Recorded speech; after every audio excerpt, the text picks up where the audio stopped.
Okay. Oh God, I cannot believe what just happened to me. My wife said to me, "Aren't you supposed to be teaching?" And I said, "No, not on Thursday." And then I looked at my message and I saw one of my students, Jennifer, who's always at the lectures, was in my room waiting. So I apologize. So I am going to do the meeting right now. It is 8:01 p.m. Central Standard Time. Welcome to week number 6 of Contemporary Issues in Criminal Justice. And this is just it's funny, but I did not realize. Yeah, I don't know.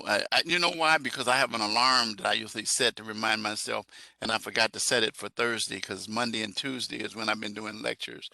So it was my bad, professor's fault here. But at any rate, um, you'll get a chance to see the lecture recording, and I'll go as if I was doing it at 7 o'clock. So let's go ahead and get started. I'm going to share my screen. And here it comes.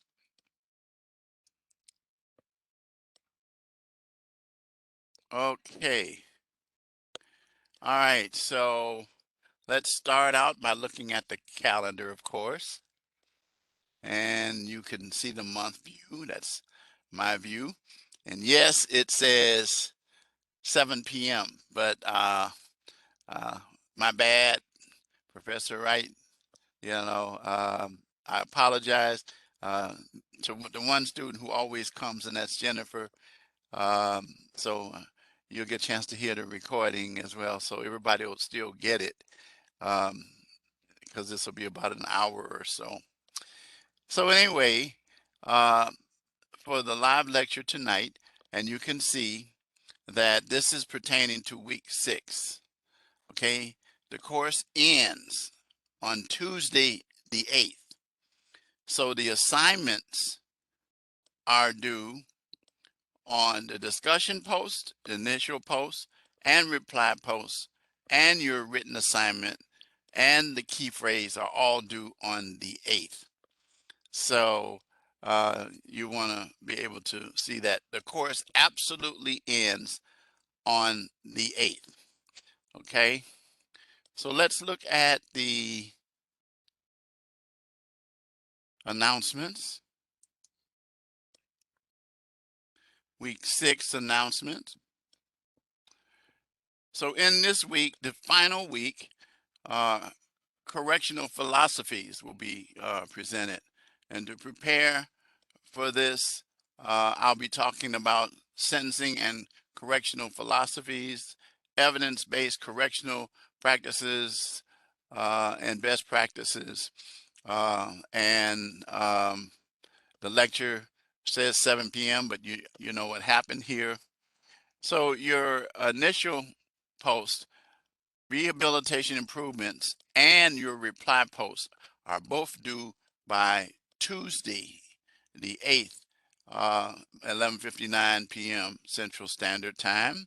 And the written assignment, rehabilitation, which is a topic that we constantly talk about because those of you who were um, in my corrections class know my position on that with corrections. And all written assignments are due Tuesday, February 8th at 11:59 p.m. Central Standard Time. Reminder that the quarter again officially ends Tuesday, February the 8th at 11:59 p.m. And please take time to complete the student evaluations. I'd appreciate hearing from you guys. And hopefully I've been able to help you to correct some issues that even those that are knowledgeable to remind you of the importance of APA and keep that on the forefront of your mind. And you know my motto, adversity is the springboard to success. Okay. So let's go straight through to the topic, correctional philosophies. Correctional philosophies. And the assignment, rehabilitation. So the written assignment talks about, it opens up with saying something people cannot rehabilitate an offender, but I beg to differ with them.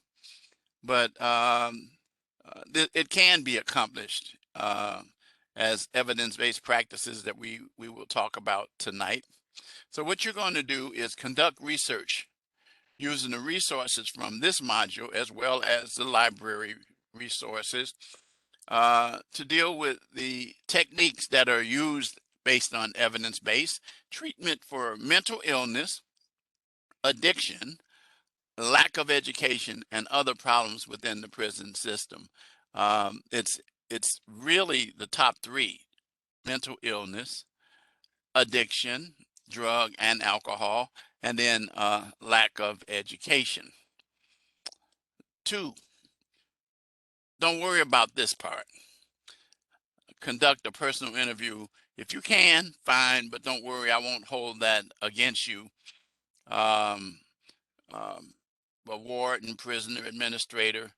Um, if you can, awesome, but don't don't fret about that thing.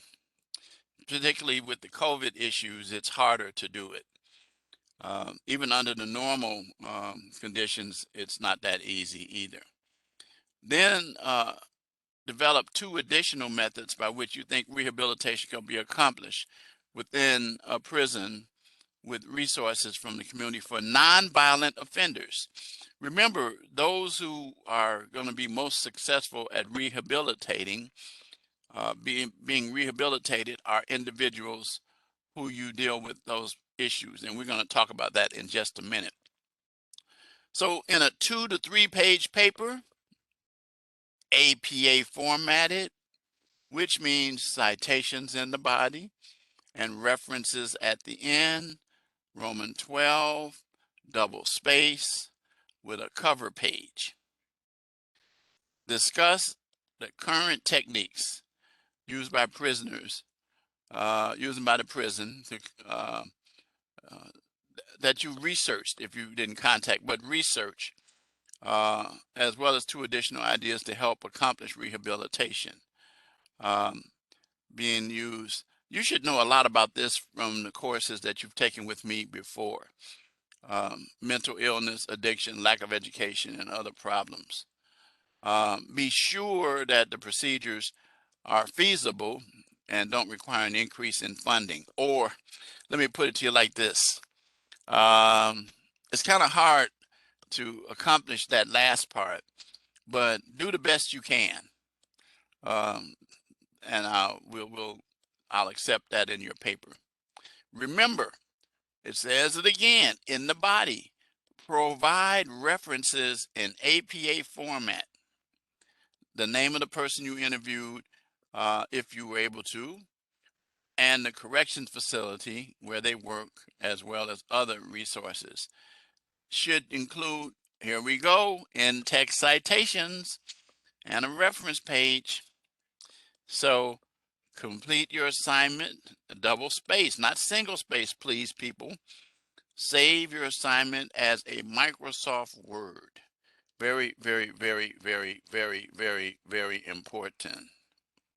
So let's look at the rubric.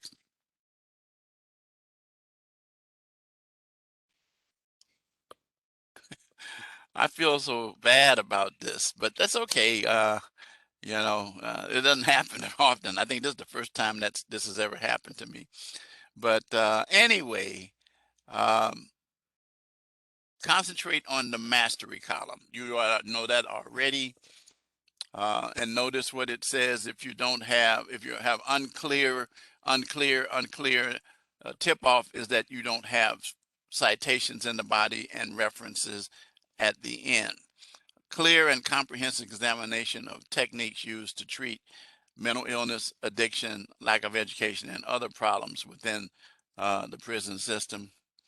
a discussion of those techniques that you utilize, clear and comprehensive discussion of techniques used by the prison to contacted or researched, and a discussion of ideas clear and comprehensive of two additional ideas to help accomplish rehabilitation within the paper based on your research or either contact. Okay. All right. So pay attention to this column. Don't even act like these exist.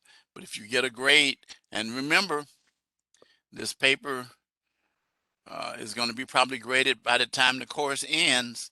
So you won't have a chance to, I'll give you feedback, but I'm trying to give you more proactivity in terms of completing this assignment. Please, please, please, please review your papers and see if it meets the standards of this column. I urge you, encourage you, implore you. Okay.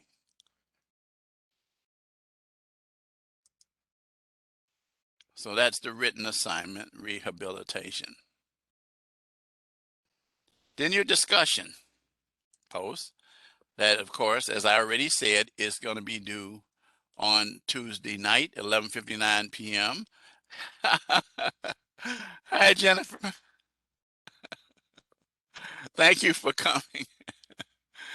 It's because of you that I ended up realizing, oh no, I don't know if, like I said again, I didn't set my clock, but my wife said to me, she says, "Aren't you supposed to be teaching?" I said, "I don't teach on Thursdays." But it kept playing in my mind, and then when I looked at my phone and I saw someone's waiting in my room, and it was you. Thank you for coming back. I appreciate that. Um, uh, really, I really do. Thank you so much. Um, as I said, charge it uh, to my head, to my head and not my heart, because it was, I guess it's not senioritis either. It's just that I'm not used to teaching on Thursday nights.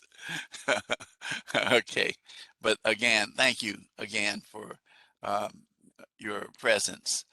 So prisons vary in size and population. We already know that from the introduction to corrections. And massive facilities face more pressing problems. So the more people you have, the greater the problems. That's a little common sense thing. And are often less able to rehabilitate prisoners due to overcrowding. Overcrowding does issue you with some severe challenges about how to deal with rehabilitation. And so you're going to look at the demographics in these two um, St. Cloud, Minnesota Department of Corrections and Philadelphia Department of Corrections, and compare and contrast the difference between them and provide at least two constructive suggestions for how they could improve their efforts to rehabilitate. In your reply post, respond to a peer's initial post and explain the difference of opinion and so forth. So far I haven't gotten any responses, but I know I will uh, before uh, Tuesday night does come. So, all right. So now let's look at the topics that we're going to deal with. Sentencing. As you already know, when you do the crime, you're going to do the time. Um, the whole point about corrections has changed down through the years. Um, remember, though, that it changed from just, lock them up, throw away the key, or turn it into not even timeouts, but and that people got what they deserve, or what they call their just desserts. And and then the due process or fairness model, where there were individual rights and so forth, began to surface. And so because of that, thank God, I'm happy for that. The philosophy of, and this is bold, the philosophy of any correction practice is to ultimately achieve rehabilitation, retribution, deterrence, and incapacitation. Now, the key thing that you should be aware of is with retribution, you're going to pay a cost. Your sentence should be commensurate with the crime. The idea of corrections used to be deterrence, but the factor of focusing on deterrence has been just like a plane trying to fly without wings. It doesn't even get off the ground. Um, there is, it's been shown that you could give people jail time, they could be recidivists, and all they do is come like a revolving door, around and around and around. They're like gerbils stuck on a wheel. You let them out, see you later. You don't say goodbye to them when they leave. You say, I'll see you later, because that's what really deterrence did. Deter, the short word, the root word, is supposed to mean make you stop and think. So you would think that if a person commits a crime, that they would think about the consequences that might be coming about for committing that crime if they get caught. But studies have shown quite clearly that there is not deterrence. Um, did you not know there's a statement made that the death penalty is not a deterrent factor in crime? Because as you may or may not know, there are people who go on death row and they stay on death row sometimes so long that they might even die in prison while they're awaiting execution. And that, so the death penalty, even if you ultimately do get executed, the only person who's deterred from committing crime is you, the person who's executed, not the people who are aware. You would think they said, oh, wow, if I do this, but criminals don't think like that. It just doesn't, it doesn't apply for a number of factors that we're going to be talking about in just a few minutes. Incapacitation, the key thing that you want to try to accomplish there is to lock the person up, get them to think about it. That's why it used to be referred to as the penitentiary. We don't use that phrase anymore because penitentiary had to do with penitent, and that you would, you know, seek to be forgiven. I'm shaking my head horizontally. Doesn't happen. Doesn't happen. And it doesn't make any sense in real life application. And so what you do is during the time that person is locked up, they may not commit a crime, but then again, as has been shown in some cases where a person can be incarcerated and incapacitated, but they catch a case while they're in there. A classic example that we know about in this area, and you might know about this, Jennifer, being from Illinois. We had a police officer by the name of Drew Peterson. Do you know that name? Do you remember that name, Drew Peterson? Oh yes. Okay.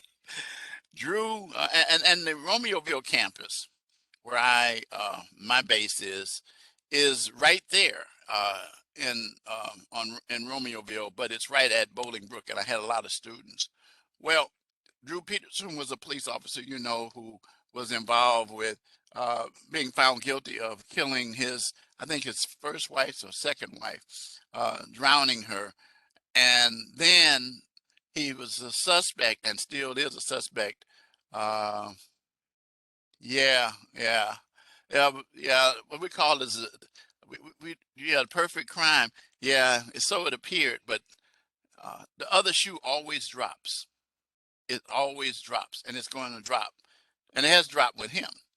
He was a very arrogant, cocky guy, and I had a lot of people that knew him or had encounters with him that were students of mine in 2011, 12, when I first started teaching. And I knew police officers who were familiar with him as well. The point of the matter is that Stacy, uh, his girlfriend, who he didn't marry. Oh yeah, yes he did. He did marry her. I'm sorry, my stand corrected. Stacy, his last wife, she just disappeared. But there was speculation, but they couldn't prove that he resulted. What he did resulted in her disappearance. But we all know better.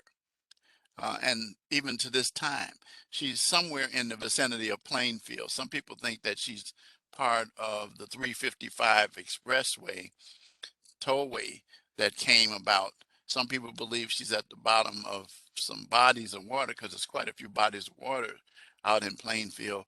But and it's ironic about him, his attorney, Joel Brodsky, I happen to know him because we worked in the same law firm years before that, and he was not a good lawyer.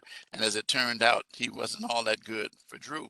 But I guess he got what I call just desserts, or as somebody say, what goes around comes around. And so and so anyway, Drew was convicted, of course, and went to jail and the penitentiary. But the reason why I mention a person can catch a case while they're in is because, as you may know, and probably do, that while he was in there, he did something really stupid.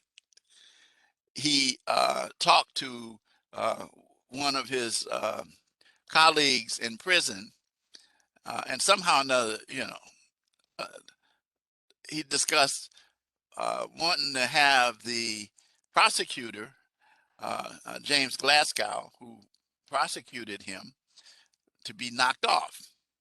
That's a terrible decision. And so as a result, he caught that case while he was in there, and then he got some additional time. So he surfaces in the news every once in a while. Yeah, yeah, they did. They exhumed the body.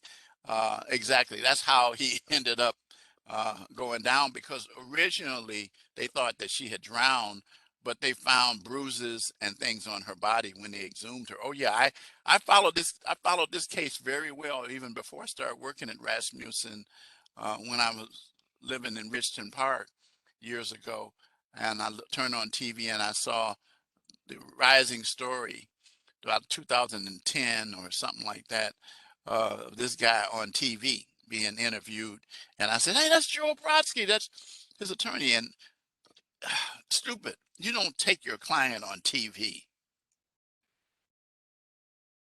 Yeah, you're exactly right, Jody Arias. Exactly, exactly. But he was, you know what? He reminded me of Al Capone. He says, "Catch me if you can." Uh, like Rod Blagojevich says, "You can record me. I don't care." Well, they said, "Hey, Rod, bad news. We already recorded you."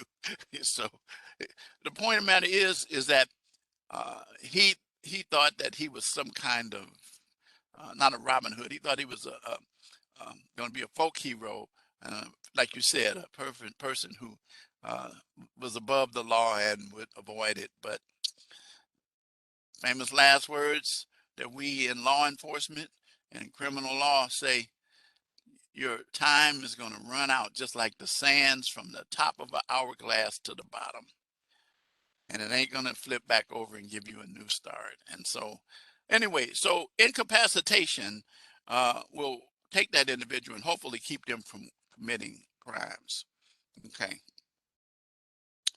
Um, Drew will never hit the streets. Matter of fact, he's already been attacked several times.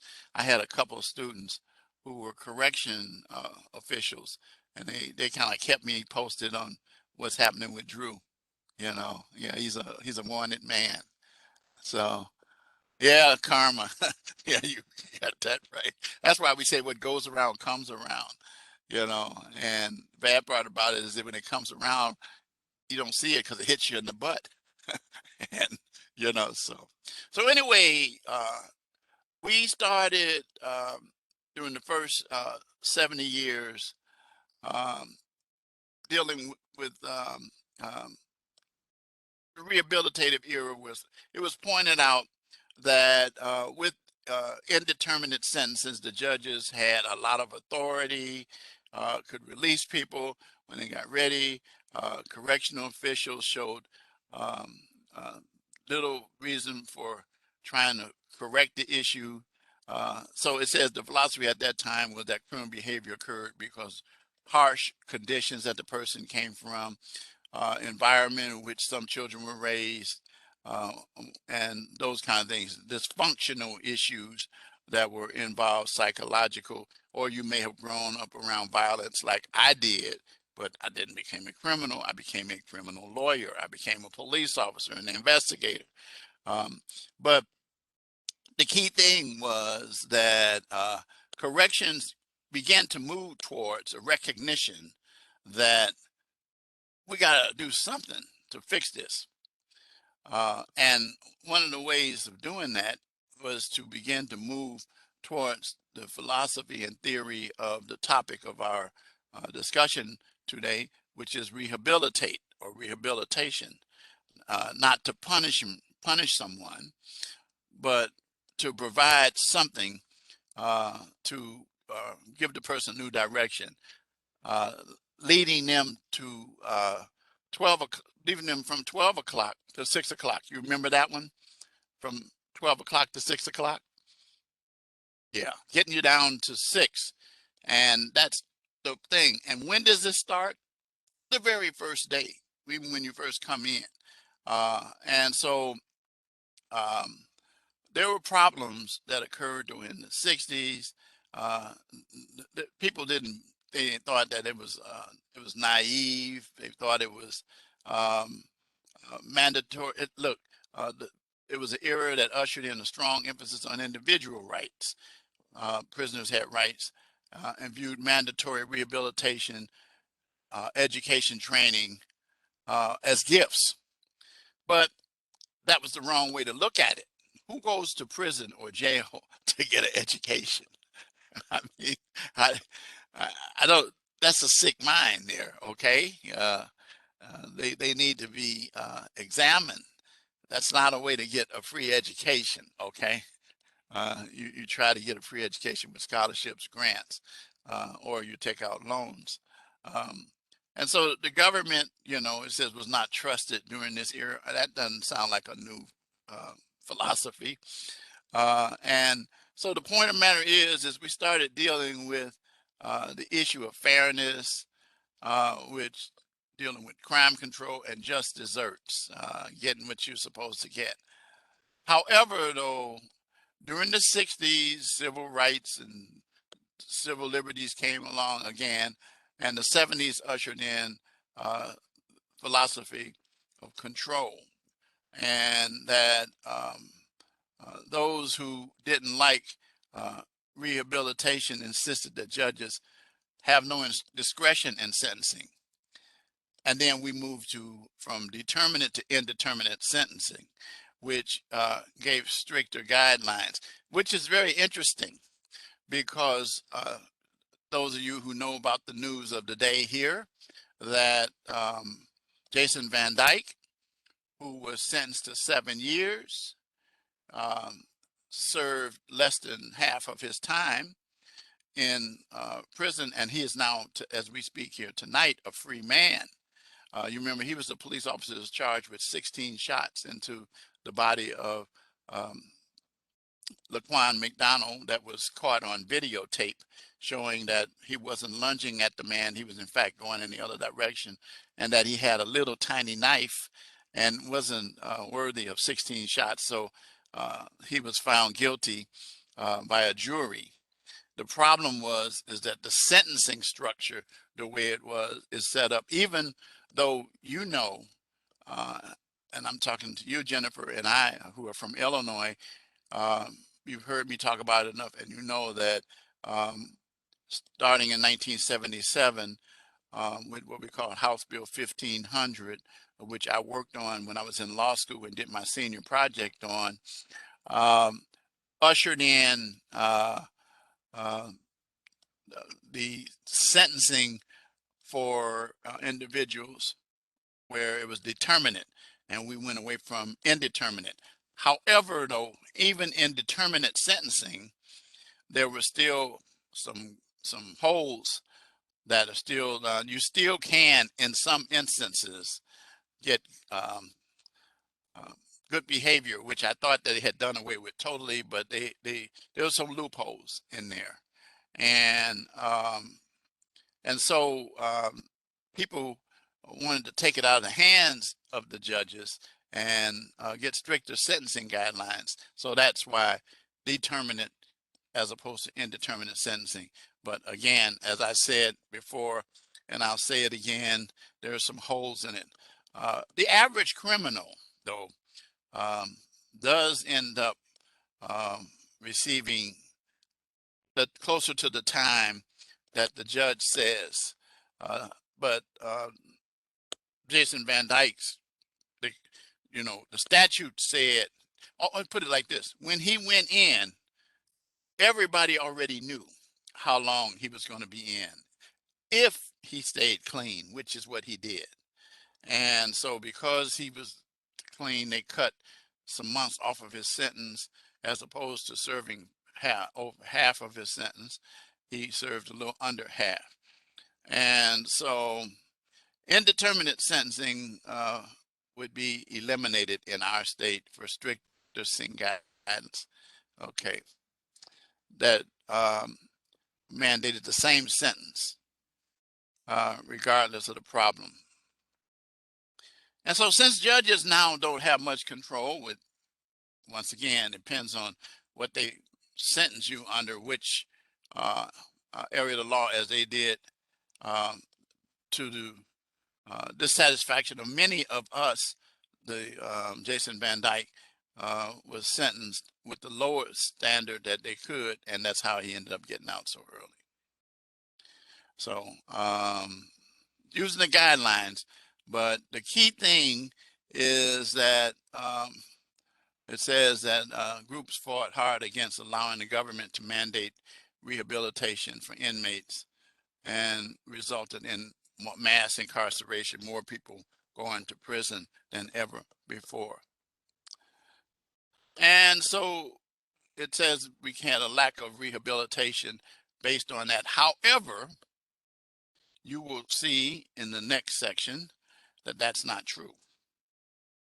So we have what we call the retributive philosophy, which we see today. They say that focuses on just desserts. The punishment must fit the crime, and the elimination of indiscriminate sentencing and rehabilitation. I disagree with that statement, because we are focusing on rehabilitation, because that's the only real way that we're going to nip crime in the bud. Okay. And then these are some references that you can utilize for that. All right. So again, let's look at what we moved to when we really pretty much talk about the last section here: evidence-based correctional practices. And what these evidence-based correctional practices began to make it quite clear that today's prisons begin the rehabilitative process the moment that you arrive at, and continues as long as you're there. And it is accomplished by using evidence-based practices. And such as, if you have a drug problem, to get you treatment for that drug problem because you're sick. It's an illness. And you discovered when you took drugs in crime, and I will be teaching that starting next week again to some new students, that it's called drugs in crime because drugs cause crime. People commit crimes to support their drug habits, and that there is a tremendous number of individuals who are repeat offenders or recidivists because of the fact that you're not addressing the problem. And that is dealing with the drug problem. I had a young man that I represented, and you might have heard me talk about this in that drugs and crime course, who he committed burglaries, constantly committed burglaries. And in fact, I was representing him on one of the last burglaries, and they had him in custody. And I usually encourage the families to get individuals out on bail. But I told them, no, don't get him out. Keep him there. Let him stay there. He'll be better off. And someone persuaded them to go against um, my statement, and they got him out on bail. And sure enough, shortly after they got him out on bail, he escaped from the house and went across the expressway. And this happened in a town called Maywood, Illinois. And he went across the expressway, 290, or the Eisenhower is called, to the other side of town to commit a burglary. And while he was over there, he was spotted by the police, and a chase ensued, and he tried to get away from the police, jump over to try to retrace his steps. And in the process of crossing the expressway, he was hit by 18 wheelers, some cars, and so forth, and he was killed. But he was killed because of the fact that he was committing a burglary. Why was he committing the burglary? Because he was trying to get items that he could boost and sell to buy drugs because of the drug problem that hadn't been addressed. And that's my point in a nutshell. And so it is important. And so that's one of the evidence-based practices, dealing with same thing with alcohol. It is a statement that I make all the time, and it makes sense. It is cheaper to educate than to incarcerate, because when you incarcerate, you have to feed those individuals, you have to provide guard service and all of that. You have to provide also room, board, all the things. And if a person is not in that situation, when you get them some education, it's been shown that the focus then, unless they have a drug problem, again, that needs to be addressed. But let's assume you even address that, then you still got to give them a new way of life, and you got to give them something in its place. And usually most individuals who do find themselves in a situation are not educated. For example, I participated in a program that was called Probation Challenge, which is now in the state statute in Illinois. You could go and you can find it, that if you came before the judge and you were qualified for probation, nonviolent offense, kind of like what that young man might have done. But if you didn't have your general education diploma, which is a GED, the judge would give you an opportunity to get it. And if you went and got it, and they did that in conjunction with one of the community colleges of Chicago, Olive Harvey in Chicago, and you were given a chance to go to school while you were under the judge's supervision. And if you completed the program, got your GED, and came back before the judge, the case was dismissed. Well, we saw individuals not only get their GEDs, but they went on and got associate's degrees. Some went on and got bachelor's, and at least one we know went on to become a lawyer with the help of the governor and getting him pardoned and those kind of things, because he was going in a new direction. And so as a result, you don't see those people again, because their focus now is that. The same thing applies when you give someone a trade. Individuals learn how to cut hair, uh, uh, work in the beauty industry, such as beauticians, and now you got nail technicians and stuff like that. And you got all kinds of things, mechanics that can work on vehicles, carpenters. And now one of the big tickets, guys, is IT, information technology, so that you become proficient in there. And boy, oh boy, oh boy, you're in demand and you make a pretty good living. And so you begin to see, oh, wow, I was never exposed to this. And so these evidence-based practices applied, like the ones I mentioned, they will help you. If you have a mental illness, get the correct psychiatric treatment for the individual. Work on that mind. The key is, again, to take them from 12 o'clock to 3 o'clock to 6, but not beyond that, and work on 6 o'clock. Come deeply rooted there, because that's a 180 turn in a new direction. Okay, so based on these practices, all correction personnel, from wardens, all come together to contribute to the goal of prisoner rehabilitation. That is the goal that you want to have.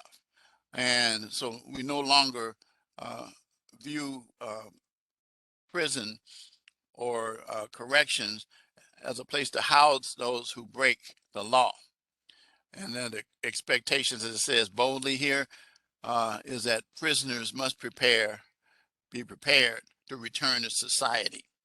And so that's what we began to operate on. And as a result, you should know too that with corrections originally, and I have a few students who went there. One of them actually, Nina Watts, she became a major and actually almost ran the facility at Stateville when the warden was away, and she came in her job years before with a high school diploma.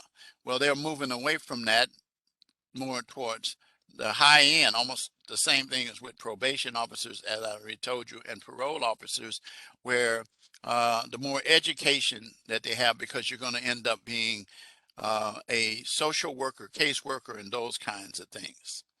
So the idea is to work to make sure that you're protecting the community. What better way to protect the community than to have a person go in and come out with a whole new mindset? The practices are, as it says here, are meant to create a strong transition for offenders, so that when they leave prison, they return to their community and live free lives, ensuring the safety of the community. That's what I just said. So the key thing is we use these evidence-based techniques to try to help individuals. Organizations like the National Institute of Corrections helps to accomplish that as well. So the key thing is to help people get jobs, help people get education, help people to get that monkey off of their back. And the key thing is that it is quite clear that they began to move in that direction. One of the things that happened in 2015 was the infamous Pell Grant, which was pretty popular. And what it did was it provided funding for prisoners to complete their education so that they could more easily transition to live an outside community upon their release. But it was discontinued, and there was a lot of problems. So one of the obstacles that you will run into constantly is providing the financing, the money to accomplish the goals that you desire to help individuals. So anyway, programs that, as it says, prioritize mental health treatment were implemented in 2014 and deal with cognitive behavior therapy and other evidence-based options for use for individuals while they're to deal with their mental state. My daughter, my oldest daughter, is a clinical psychologist at Cook County Jail. And she deals with those kinds of situations more than with the drug abuse, but she deals with the mental health treatment. And she tells me that what we try to do as mental health specialists is get into the heads of individuals so that we can get them to think about the consequences of what they did. It's like trans transformers. You know, you want to become uh, give you a new mind, and again, take you from their job is to take them from 12 to 6, and build upon that foundation at 6 with whatever is needed for them. Substance abuse treatment. Uh, we already talked about that. Residential drug abuse programs to help inmates as they transition back. And again, the first two, the mental health and the drug abuse programs, man, if we could get a grip on those and get the funding that keeps them going to provide help to individuals, crime will go down. Now, I heard my mentor used to always say that uh, they really don't want that to happen, because if they did, they would need fewer correction officers, fewer police officers, and the criminal justice system would need fewer people. But that would be okay with me. That'd be okay with me, because we are now um, giving people a better way of life. And as I get older, and I'm 71 now, but the older I get, the less I want to be around individuals who are recidivists. I, you know, because guess who the targets are a lot of times for these crimes? People like me, seniors. And so the key thing is to try to make it safer for people like myself, for our families as a whole.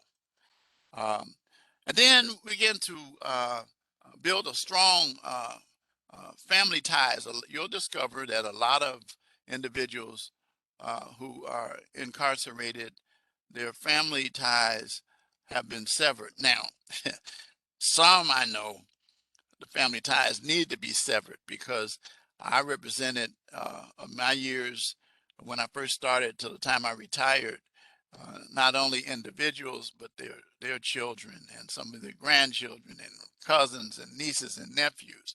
And so sometimes, but that's generally not the case. Um, but you need to understand that family values bred into an individual can help them, and it says here, can have an adverse effect to recidivism. And so family connection and contacts is very, very, very important. Um, so, all right, another effort in strengthening and reforming uh, of the reentry centers, known as halfway houses, where individuals, before they are released into the public, they stay in what they call halfway houses, where you go through that and you begin to assimilate into the community, so that you don't just walk out of the prisons and then start operating. No, you're gradually uh, chopping into the bad habits that individuals. And then finally, you'll be surprised about this one. I learned this a whole lot. Um, Exiting inmates need to be equipped to be able to get jobs, and they need to be able to learn how to fill out applications. While you're getting that education, remember you're dealing with the reading, writing, arithmetic, and all of that kind of good stuff. But to help individuals to be prepared for employment and housing, and then with their education. And in order to do that, you'll be surprised If you mention a social security card or a birth certificate or state ID, they don't have them. They don't even have them. That's why in jails and prisons, when people register to vote, they have certain exceptions that they work on to help them to get those things. The key thing is that your Social Security card, as you and I also know, that's a tracking system because it tells every penny that you make, should anyway. You make cash, it doesn't necessarily, but you know what I mean. It tracks it if you get a check or some form of debit card payment or anything like that. Your birth certificate, of course, is important as well. One of the requirements. One of the things that used to happen when I was younger is that Social Security cards were said not to be used for ID. But what was so ironic about it is that more and more employers back in those days, we used to carry our Social Security cards in our wallets. Now people don't carry them as much in their wallets. Well, you have other ways that you do it now, you're digital and things like that. But you had to have a Social Security card, and everybody had a birth certificate. But some people just never had them. State IDs, people don't drive. I have a son who's 26.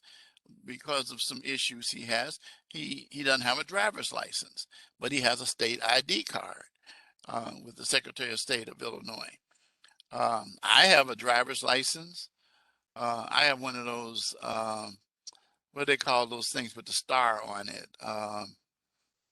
What is it called? I can't remember the name of it, but you know what I'm talking about, where because of the pandemic, they stopped, but they were going to require that you had to have that. Uh, they got a special name for it, and I can't think of it off the top of my head. But I have one of those, and then I have a which my license expires after so many years. Then I have to uh, go again. But then I have a state ID, but because of my age, my state ID is forever. It doesn't have an expiration date. My death is the expiration date for that one. So I guess I wouldn't need it then anymore.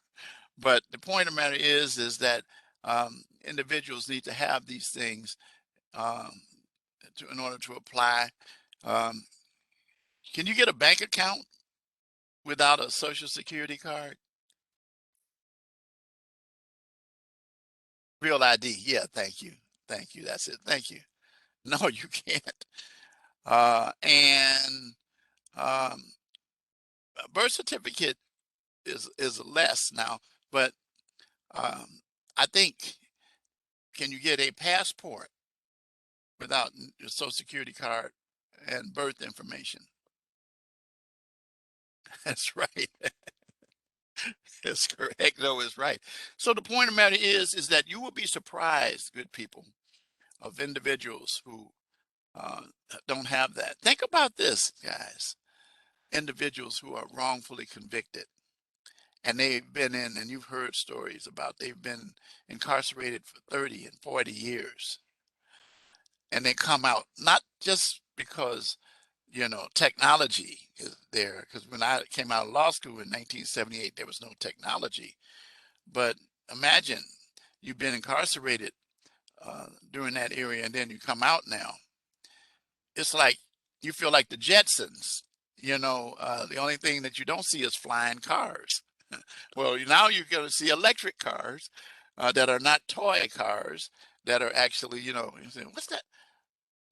A thing that plugged into. So I went to Alaska for 4 years, and and this was 94, 95, 96, and all the cars up there had these electrical cords sticking out of the front of the cars. Do you have any idea about why those electrical cords were sticking out? You know, because they were hooked directly to heating the radiator. And remember the old, maybe you're yeah, old enough to remember the old drive-in theaters, where you go and you put the things in your car and you could listen to the movie. You know what I'm talking about? Yeah. Well, it was like that. They had them things, and you would go to the grocery store or a church or a school or whatever, and you'd plug your radiator in. If you didn't in the winter, it would freeze. And that was what they were for. I said, "Oh wow!" So I thought they maybe had that was before electrical cars, but as you know already, electrical cars don't have a cord. You just put a thing in there and you plug it in that actually allows the car to charge up. I think that is so cool. The only thing I concern myself with is that, and they're working to get more of these. I think with the legislation that passed recently, the infrastructure and all of that, that they are going to increase those. Now you're starting to see more and more of those. You get hybrid vehicles. I just bought a new car in 2021, and it was a 17 with really one person used it, only had 25, 30, 25, 22,000 miles. So that's pretty cool. But there was another car that had a lot more mileage on it, but it was a hybrid and it had a place you can plug it in. But I said, no, I'm not ready for that. I want to give them a chance to work out all the kinks and get these. So now you got Tesla, and you got other cars now. They got General Motors now has the thing that they're pushing in their commercials. Someone has a what for you or who for you, or whatever it is. Bottom line is that we are moving in that direction. And that's good because we're dealing with cleaner air. Eventually, just like when I was a kid growing up, gasoline, you had uh, uh, leaded gasoline. I don't think you're old enough, Jennifer, to remember that. I think you came in the era of unleaded gasoline. But when I was a kid, you had this. Uh, oh, oh, okay. So you know what I'm talking about. Yeah. So and it stank. I mean, that gas was like, woo. You. As a matter of fact, I know somebody. I thought they were stupid. They would say they love the smell of the gasoline. I said, you're an idiot. But anyway, he's one of my buddies.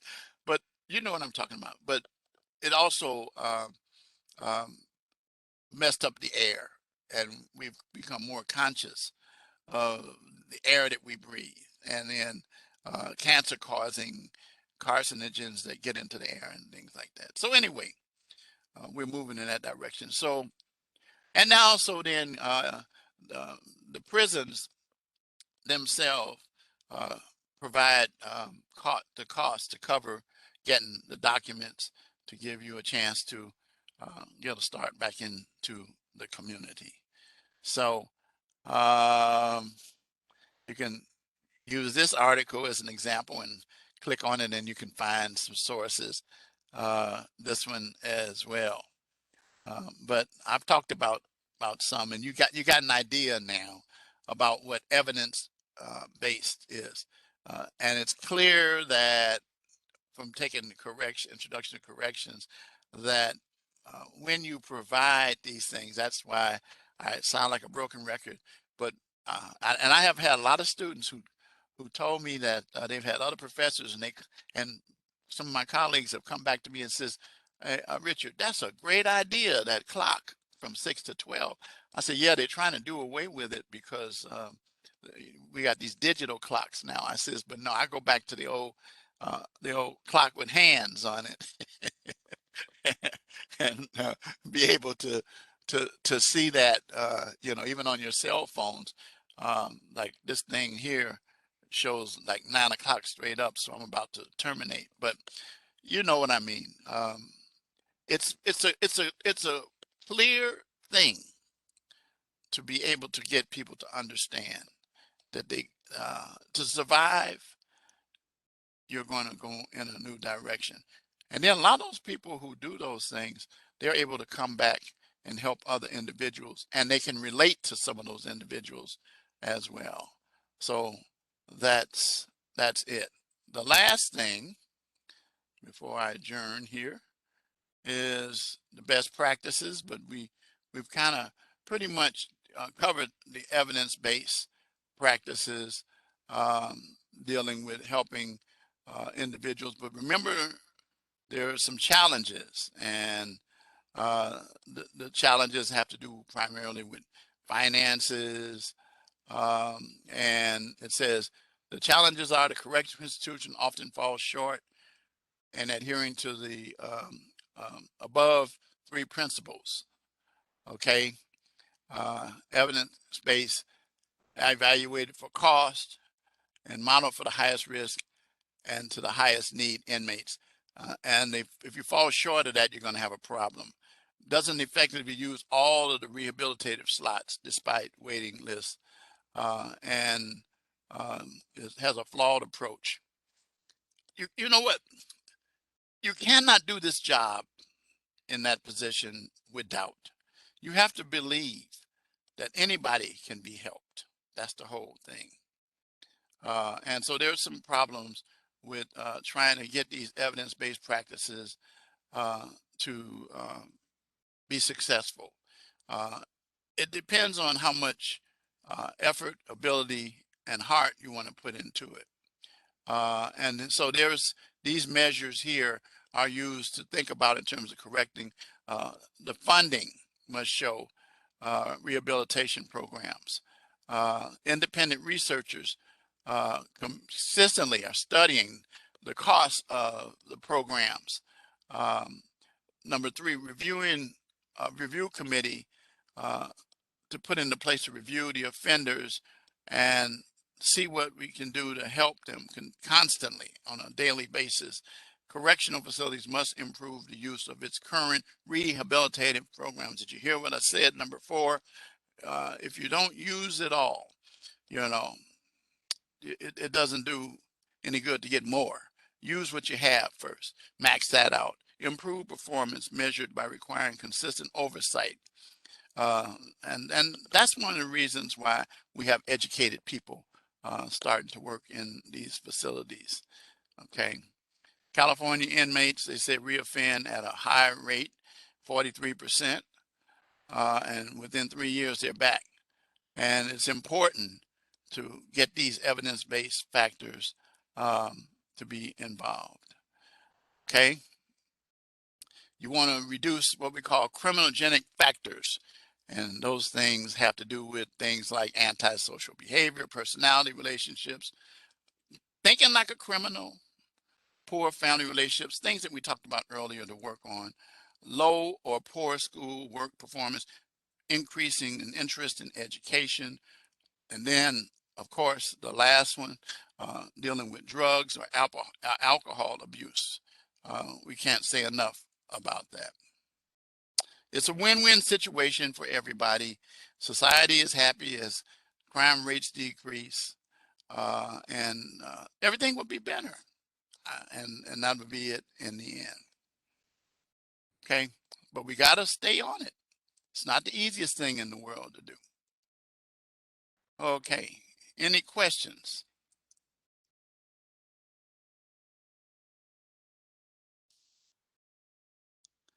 Okay, now give me the key phrase.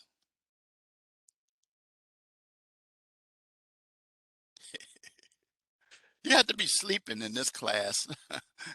That's right. You, oh, Jennifer.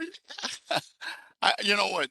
Unfortunately, when they see the chat, they don't see the chat when you're recording. I don't think you see the chat, but she has all caps because you know what they always say when you sit in caps, that's screaming. Yeah, rehabilitation. So it should be followed by, as we say in church, hallelujah. And so it is. Amen. That's the key phrase. Amen.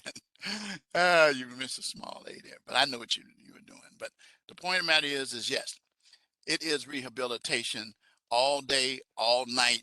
This whole last hour has been. I think that anybody who came in on this lecture from the beginning to the end. If they didn't get this one, that means that they weren't even, they were definitely not listening and paying attention, because that's the main objective of it. So, well, guys, I appreciate you so much this term.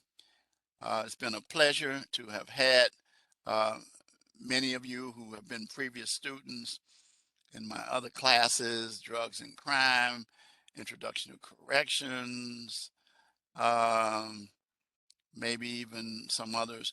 But maybe I'll see you down. Many of you are hopefully going to go on and get your bachelor's degree. And if you do, you'll see me again. I teach constitutional law, and I'm excited about that. I'll probably be teaching that the next spring term coming up. But again, starting Wednesday, I will be teaching drugs and crime, introduction to corrections, and something you won't see me in, and that's business law. But anyway, I wish you guys the best. If you need me and you need a letter of recommendation, feel free to reach out to me. And particularly, my students, I either know you because you were exceptionally in tune, good student, did your work, um, or the other reason. But most of the students I have fit in the category, and I'll just tip my hat to you, Jennifer. You're in that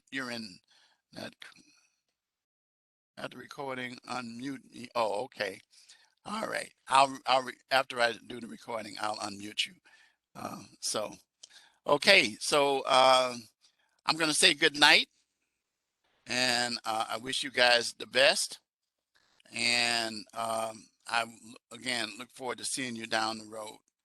I'm going to stop the recording right now. Get those assignments in. Okay.